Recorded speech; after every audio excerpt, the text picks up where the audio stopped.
नमस्कार शेतकरी मित्रांनो, मी हरी ठोंबरे.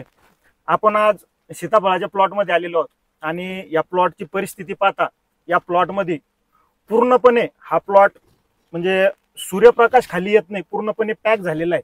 आणि ह्या प्लॉटमध्ये आपण या शेतकऱ्यांनी काय काय कामे केली हे जाणून घ्यायचा प्रयत्न करू. अनेक दिवसापासून अनेक जणांचा आपण ऐकतो की सीताफळ या पिकाला खर्च येत नाही, परंतु शेतकरी मित्रांनो, काळ बदलला, किडीची ताकद बदलली, बुरशीची ताकद बदलली आणि आपण जो परंपरेने त्याला डोस देत होतो औषधाचा, या डोसमुळे आता येणाऱ्या किडीला पाहिजे तितका फरक पडत नाही. हेच आपण आज या व्हिडिओच्या माध्यमातून जाणून घेणार आहोत. आपण आज चालता चालता या शेतकऱ्यासोबत चर्चा करणार आहोत. माझ्यासोबत आहे सोमनाथ भाऊ ठोंबरे, भगवान भाऊ, इकडून अनिल भाऊ आणि गणेश भाऊ.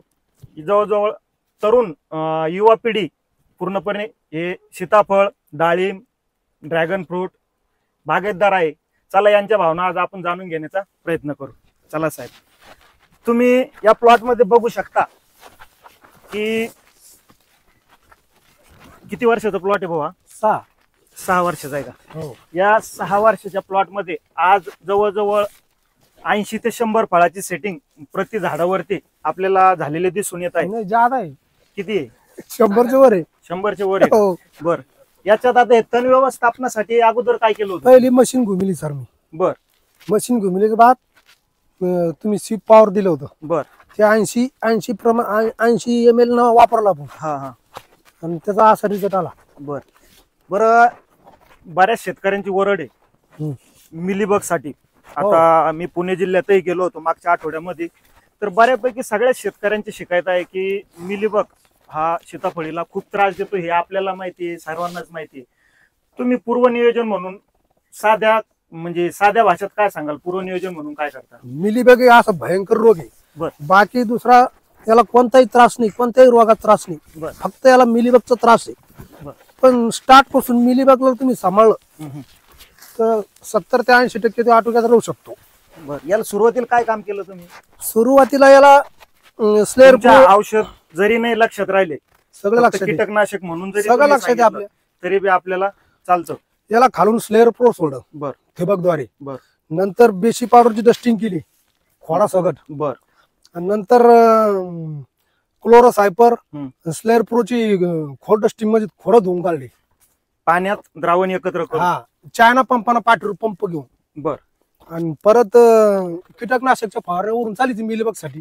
आता ह्याच्या तुम्ही खोड धुण्यासाठी ह्याच्या औषधाचं द्रावण सांगितलं, म्हणजे हे सीझन मधून किती वेळेस घेता? सीझन मध्ये कमीत कमी 3 वेळेस घ्यायलाच पाहिजे. त्याचा फायदा होतो? फायदा 100% होतो त्याचा फायदा. बर. शेतकरी मित्रांनो, आपण सुरुवातीपासून पाहतो की अनेक जण म्हणे सीताफळीला खर्चच येत नाही, परंतु काळ बदलला आणि सीताफळीचा खर्चही बदलला. शेतकऱ्यांना आज आता इकडं हा थोडी आपल्याला सावली दिसली सगळी. हा. इकडं जसं मोकळं आहे तसं माल अजून धंपर आहे. बर. फुगवण चांगली आहे समजा इकडं. हा. आता हे पाणी इकडं जसं मोकळं फळं पोषले ना पान तुम्ही.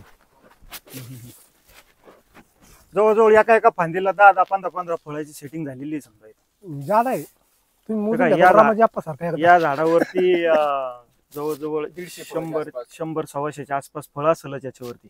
मोकळे तुम्हाला कमीत कमी झाड मोजून पाहिलं मी आजच. 125 बसलं कमीत कमी. 125 ना? हा. मिनिमम म्हणजे त्याला 100च्या वर आहेच बाबा. नाही, साईज जरी म्हटलं रेग्युलर तर 300च्या आसपास पुढेच. नाही 300 पोट भरणार नाही आमचं. मग मला 400, 500, 600 असं फळ लागेल तर आमचं पोट भरत. तसं भरत नाही. आणि आम्ही ती साईज आणूच. फळांची संख्या काही झाडावर वाढल्यामुळे जरा साईज कमी होऊ शकते ना? नाही, त्याला थोडं खाद्य देऊ ना. हो, खाद्य देणार कोण नाही येणार. याचा अर्थ तुमचं सेंद्रिय खताचं पण व्यवस्थापन नाही. चांगलं आहे. सेंद्रिय खतलं तर आपण टाकेल. शेण खताचा विचारच नाही. बाजार टाकेल शेणखत. अनेक प्लॉट आहे यावर्षी सेटिंगला अडचण आलेली आहे काही ठिकाणी. आणि ज्या झाडाला कमी माल आहे ना रे भाऊ, हा. त्या झाडाचा माल बी मोठा नाही आणि फ्रेश बी माल आहे. बर.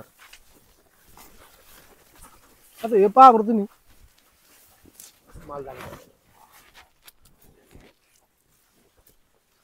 बरं, काही अटॅक वगैरे काही दिसतो का?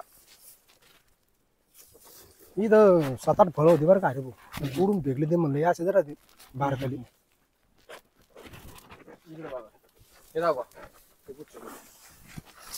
चांगली मध्ये जवळजवळ सगळी सेटिंग झालेली. अप्रतिम बाग आहे. बाकीच्या शेतकऱ्यांना तुमचा आदर्श घ्यावा. नाही बगीचा चांगला आहे पण आता हा फक्त एक विषय असा आहे, हा फक्त तर मिली बघणं मला सहकार्य करा.